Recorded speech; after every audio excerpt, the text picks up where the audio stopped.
In the heart of Corinth, where marble dust danced like pale snow in shafts of sunlight, there lived a sculptor named Lysanios. He was no priest, no philosopher by trade, only a man who listened when the stone spoke. His workshop was quiet, save for the rhythm of chisel against marble, a rhythm that seemed to echo the heartbeat of the world itself.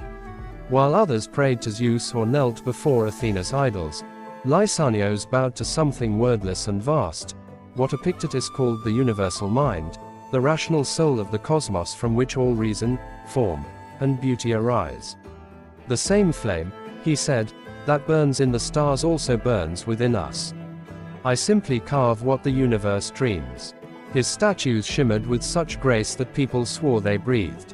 The gods of Olympus themselves seemed dull beside them, for these forms were not born of myth, but of understanding.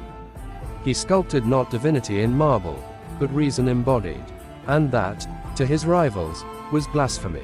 The sculptors of Corinth gathered in envy, whispering poison into the city's ear. Lysanios calls himself God, said one. He desecrates the faith of Greece, cried another. His art is sorcery. The whispers became shouts, and the shouts became mobs. Exaggeration spread like wildfire, for nothing fuels mediocrity like the rumor of genius. Yet Lysanios remained unmoved. They overstayed to destroy, he murmured, so I will understate to endure.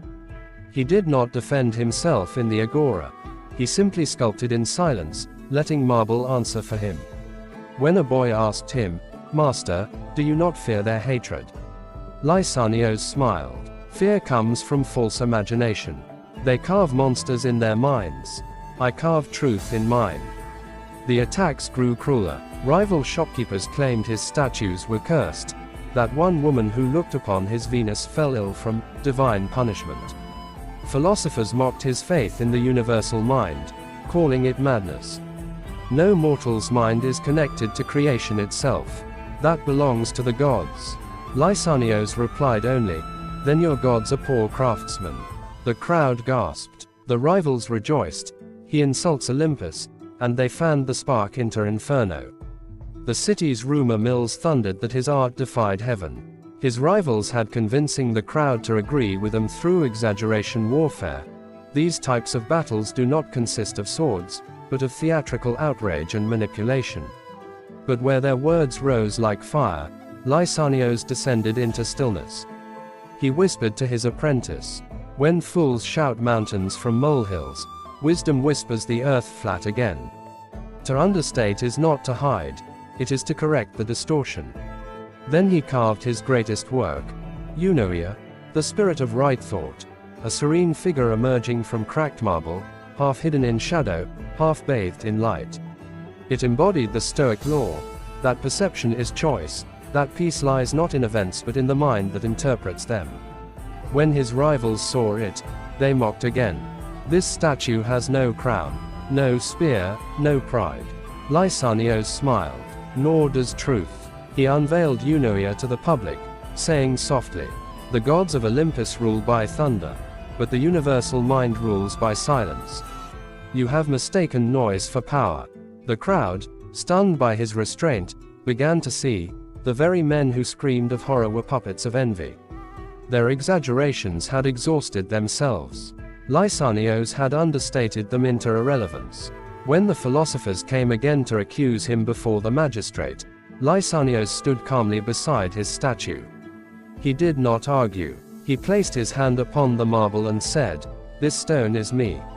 And I am it. The same reason that shaped the cosmos shaped us both." Epictetus said, "You are a fragment of the universal mind, a limb of the universe. You call that arrogance. I call it remembrance." The magistrate frowned. "You mean you believe all men share one mind?" "Yes," said Lysanios, "as waves share the same sea. Each life is a ripple of the universal mind, temporary, yet eternal in its source.